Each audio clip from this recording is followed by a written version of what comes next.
शांति। 28 अगस्त 2026 के ईश्वरीय महावाक्य। पहले एक नज़र मुरली के मुख्य पॉइंट पर। बाबा ने कहा, आत्मा इनकॉग्निटो है। आत्मा दिखाई नहीं देती, शरीर दिखाई देता है। आत्मा शरीर के माध्यम से कर्म करती है। शिव बाबा का नाम नहीं बदलता। वह सभी आत्माओं के पिता है और उन्हें शिव ही कहा जाता है। सृष्टि चक्र का आदि मध्य अंत मनुष्य नहीं जानते थे। बाबा आकर रचयिता और रचना का वास्तविक ज्ञान देते हैं। और फिर बाबा ने कहा, राम राज्य और रावण राज्य का वास्तविक अर्थ भी बाबा ही समझाते हैं। एक पवित्रता और सुख का राज्य है, दूसरा विकारों का। भगवान श्री कृष्ण नहीं, परमपिता शिव है। श्री कृष्ण की आत्मा भी 84 जन्मों का पाठ बजाती है। शिव बाबा साधारण तन में आते हैं और बच्चों को राजयोग की शिक्षा देकर नरसिंह नारायण बनने की पढ़ाई कराते हैं। और फिर लास्ट में बाबा ने कहा, भारत को स्वर्ग बनाना सबसे उत्तम सेवा है। रंको को राव, बेगर को प्रिंस और पतित को पावन बनाना महान सेवा है। सोमनाथ मंदिर की महिमा इस बात की याद दिलाती है कि भारत कभी अत्यंत धनवान और समृद्ध था। पवित्रता का पिल्लर मजबूत करना है। पवित्रता से लगाव, ईर्ष्या, क्रोध और चिड़चिड़ापन समाप्त होते हैं। 1 सेकंड में जीवन मुक्ति का अनुभव। बाबा, हम आपके हैं कहकर अपना अधिकार पहचानना है। और अब सुनते हैं महावाक्यों को विस्तार से। मुरली का सार। मीठे बच्चे, तुम ड्रामा के गुप्त राज को जानते हो कि यह संगम युग ही चढ़ती कला का युग है। सतयुग से लेकर कलाएं कम होती जाती है। प्रश्न है, सबसे उत्तम सेवा कौन सी है और वह सेवा कौन करता है? उत्तर है, भारत को स्वर्ग बनाना, रंक को राव बनाना, पतित को पावन बनाना, यह है सबसे उत्तम सेवा। ऐसी सेवा एक बाप के सिवाय और कोई भी नहीं कर सकता। बाप ने ऐसी महान सेवा की है, तब तो बच्चे उनकी इज्जत करते हैं। सबसे पहले सोमनाथ का मंदिर बनाकर उनकी पूजा करते हैं। गीत है, आखिर वह दिन आया आज। ओम शांति। मीठे मीठे रूहानी बच्चों ने यह गीत सुना। जैसे आत्मा गुप्त है और शरीर प्रत्यक्ष है। आत्मा इन आँखों से देखने में नहीं आती है, इनकॉग्निटो है जरूर, परंतु इस शरीर से ढकी हुई है। इसलिए कहा जाता है आत्मा गुप्त है। आत्मा खुद कहती है, मैं निराकार हूँ, यहाँ साकार में आकर गुप्त बनी हूँ। आत्माओं की निराकारी दुनिया है, वहाँ तो गुप्त की बात नहीं। परमपिता परमात्मा भी वहाँ रहते हैं, उनको कहा जाता है सुप्रीम। ऊंचते ऊंच आत्मा, परे ते परे रहने वाला है परमपिता परमात्मा। बाप कहते हैं, जैसे तुम गुप्त हो, मुझे भी गुप्त आना पड़े। मैं गर्भ जेल में नहीं आता हूँ, मेरा नाम एक ही शिव चला आता है। मैं इसमें आता हूँ तो मेरा नाम नहीं बदलता। इनकी आत्मा का जो शरीर है, उनका नाम बदलता है। मुझे तो शिव ही कहते हैं, सभी आत्माओं का बाप। तो तुम आत्माएं इस शरीर में गुप्त हो, इस शरीर द्वारा कर्म करती हो। मैं भी गुप्त हूँ। तुम बच्चों को यह ज्ञान अब मिल रहा है कि मैं आत्मा इस शरीर से ढकी हुई हूँ। आत्मा है इनकॉग्निटो, शरीर है कॉग्निटो। मैं भी अशरीरी हूँ। बाप इनकॉग्निटो इस शरीर द्वारा सुनाते हैं। तुम भी इनकॉग्निटो हो, शरीर द्वारा सुनते हो। तुम जानते हो बाबा आया हुआ है। बाप आते हैं भारत को फिर से गरीब से साहूकार बनाने। तुम कहेंगे हमारा भारत गरीब है, सब जानते हैं, परंतु उनको कोई पता ही नहीं कि हमारा भारत साहूकार कब था, कैसे था। तुम बच्चों को बहुत नशा है। हमारा भारत तो बहुत साहूकार था, दुख की बात नहीं थी। सतयुग में दूसरा कोई धर्म नहीं था, एक ही देवी देवता धर्म था। यह किसको पता नहीं। यह जो वर्ल्ड की हिस्ट्री ज्योग्राफी है, यह कोई नहीं जानते हैं। अभी तुम अच्छी रीति समझते हो हमारा भारत बहुत साहूकार था, अभी बहुत गरीब है। अब फिर बाप आए हैं साहूकार बनाने। भारत सतयुग में बहुत साहूकार था, जबकि देवी देवताओं का राज्य था। फिर राज्य कहाँ चला गया, यह कोई नहीं जानते हैं।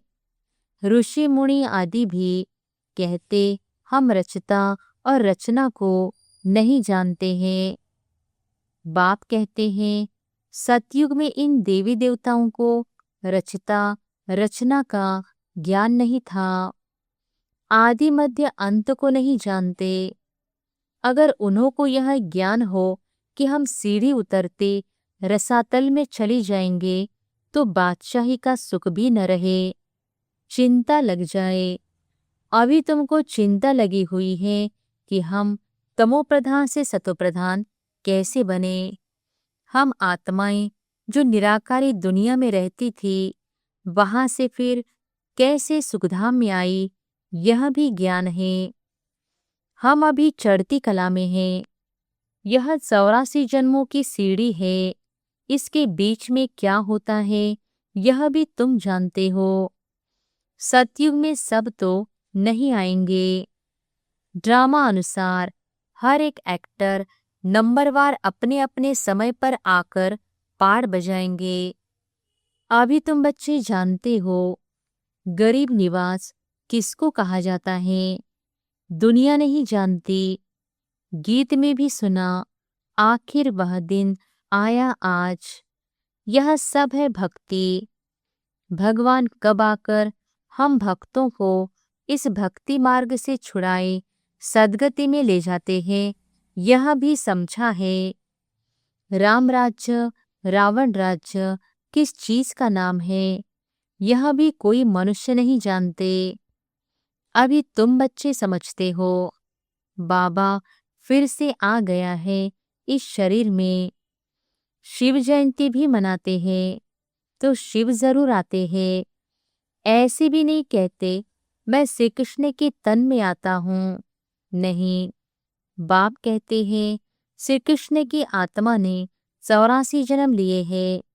जो पहले नंबर में था वह अब अंत में है ततत्वम। मैं तो आता ही हूँ साधारण तन में, तुमको आकर बतलाता हूँ तुम कैसे 84 जन्म भोगते हो।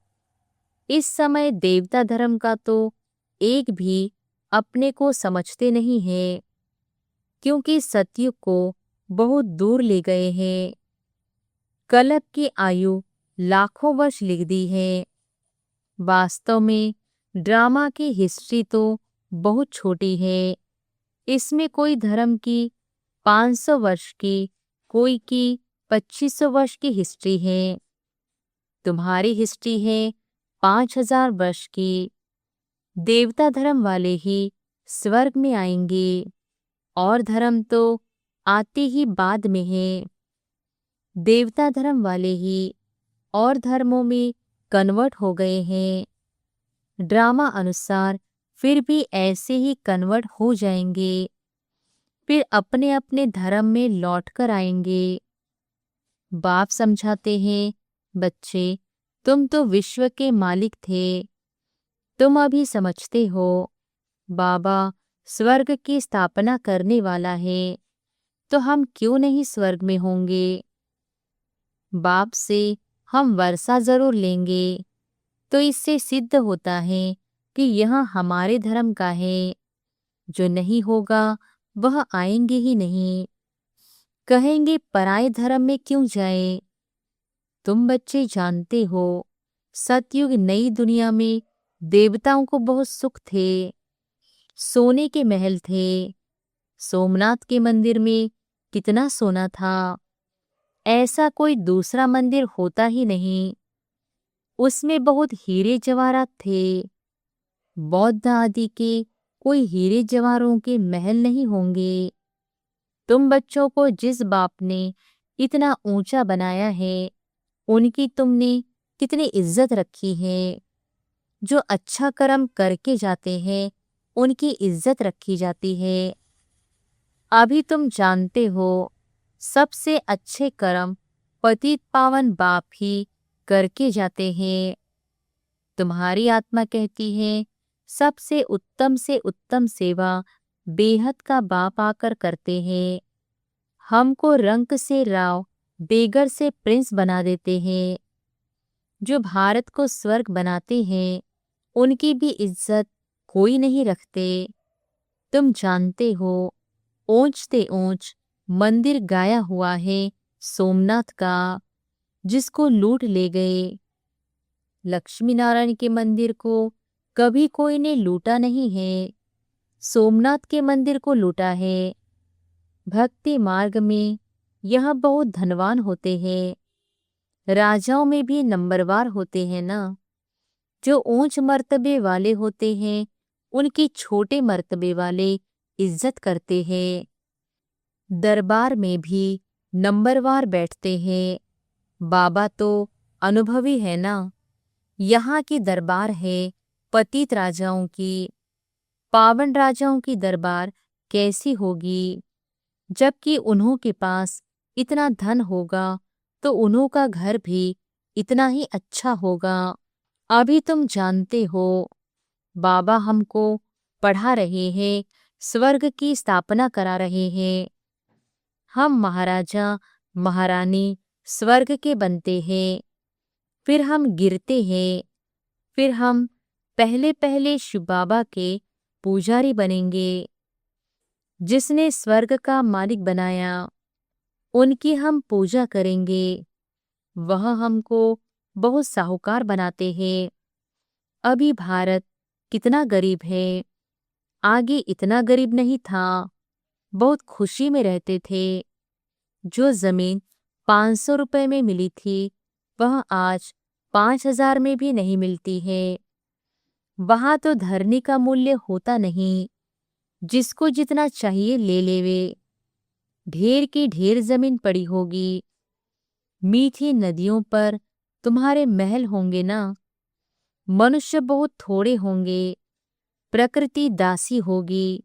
फल फूल बहुत अच्छे मिलते रहते हैं। अभी तुम कितनी मेहनत करते हो, लेकिन सूखा पड़ जाता है तो अन्न नहीं मिलता है। तो गीत सुनने से तुम्हारे रोमांच खड़े हो जाने चाहिए। बाप को गरीब निवास कहते हो, अब अर्थ समझाना। किसको साहूकार बनाते हैं।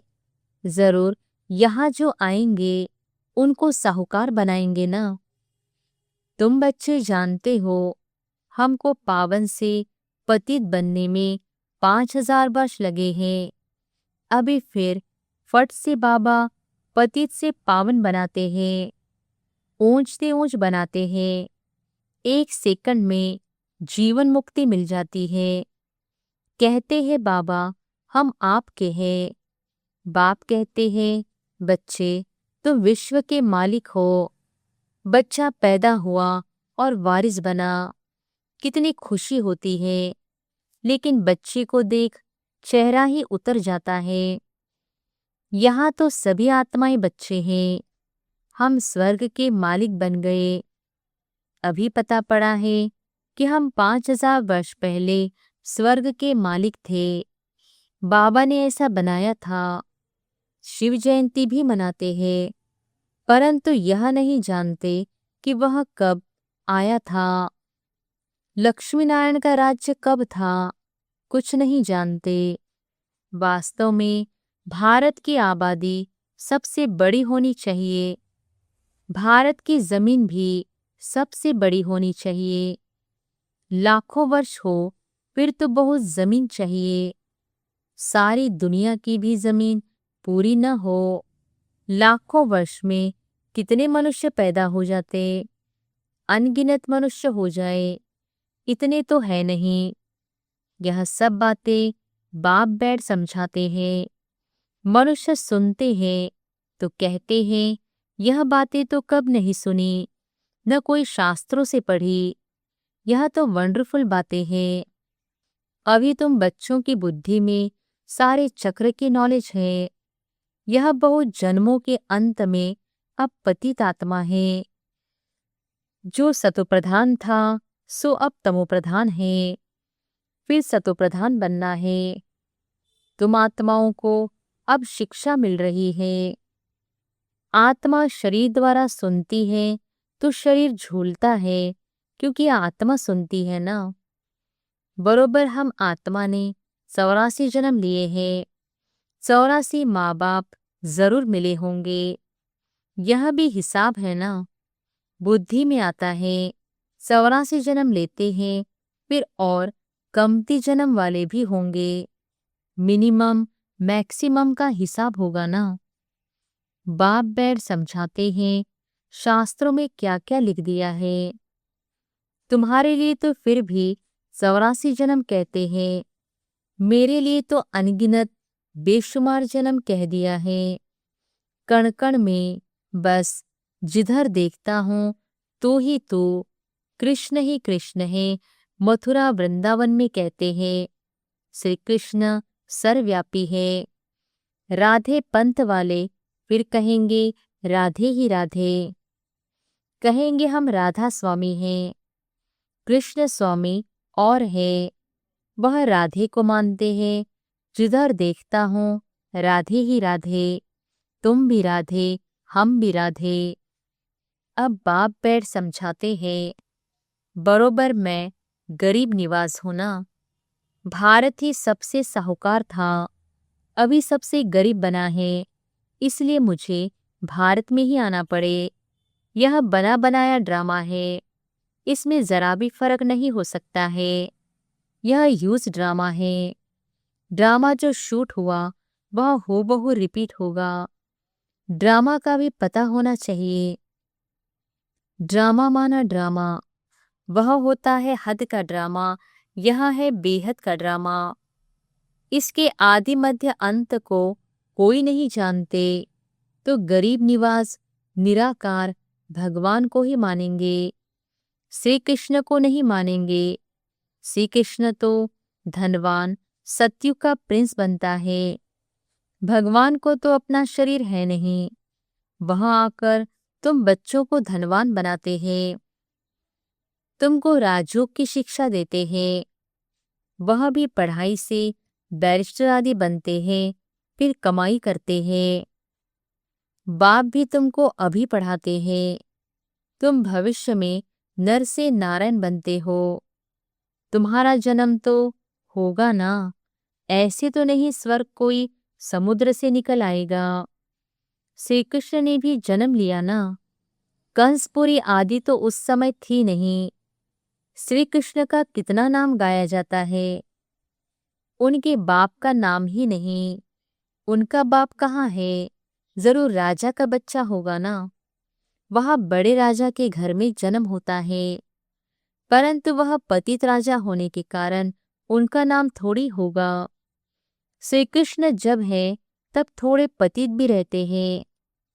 जब वह बिल्कुल खलास हो जाते हैं तब वह गद्दी पर बैठते हैं, अपना राज्य ले लेते हैं, तभी उनका संवत शुरू होता है। लक्ष्मी नारायण से संवत शुरू होता है। तुम पूरा हिसाब लिखते हो, इनका राज्य इतना समय, फिर इनका इतना समय। तो मनुष्य समझेंगे यह तो कल्प की आयु बड़ी हो ही नहीं सकती। 5000 वर्ष का पूरा हिसाब है। अच्छा, मीठे मीठे सिकिलधे बच्चों प्रति माता पिता बाप दादा का याद प्यार और गुड मॉर्निंग। रूहानी बाप की रूहानी बच्चों को नमस्ते। धारणा के लिए मुख्य सार।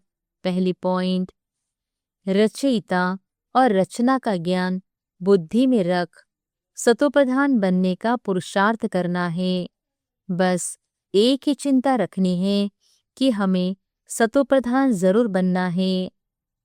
दूसरी पॉइंट, इस बेहद के ड्रामा को बुद्धि में रख अपार खुशी में रहना है। बाप समान इज्जत पाने के लिए पतितों को पावन बनाने की सेवा करनी है। वरदान है, अधिकारीपन की स्मृति द्वारा सर्व शक्तियों का अनुभव करने वाले प्राप्ति स्वरूप भव। अधिकारीपन की स्मृति द्वारा सर्व शक्तियों का अनुभव करने वाले प्राप्ति स्वरूप भव। यदि बुद्धि का संबंध सदा एक बाप से लगा हुआ रहे तो सर्व शक्तियों का वर्षा अधिकार के रूप में प्राप्त होता है। जो अधिकारी समझकर हर कर्म करते हैं उन्हें कहने व संकल्प में भी मांगने की आवश्यकता नहीं रहती। यह अधिकारीपन की स्मृति ही सर्व शक्तियों के प्राप्ति का अनुभव कराती है। तो नशा रहे कि सर्व शक्तियां हमारा जन्मसिद्ध अधिकार है। अधिकारी बन करके चलो तो अधीनता समाप्त हो जाएगी। स्लोगन है, स्वयं के साथ साथ प्रकृति को भी पावन बनाना है तो संपूर्ण लगाव मुक्त बनो। स्वयं के साथ साथ प्रकृति को भी पावन बनाना है तो संपूर्ण लगाव मुक्त बनो। ये अव्यक्त इशारे अपवित्रता के बीज को भी समाप्त कर संपूर्ण स्वच्छ पवित्र बनो। अगर पवित्रता का नियम पक्का है तो लगाव मुक्त, ईर्ष्या और क्रोध से भी मुक्त बनो। चिड़चिड़ापन भी न हो। यह भी लगाव नहीं रखो कि यह होना ही चाहिए। स्वार्थ या ईर्ष्या के वश कोई बात कहेंगे और वह पूरी नहीं होगी तो क्रोध पैदा होगा। इसलिए पवित्रता के पिल्लर को पक्का करो तो यह पिल्लर लाइट हाउस का काम करेगा। अच्छा, ओम शांति।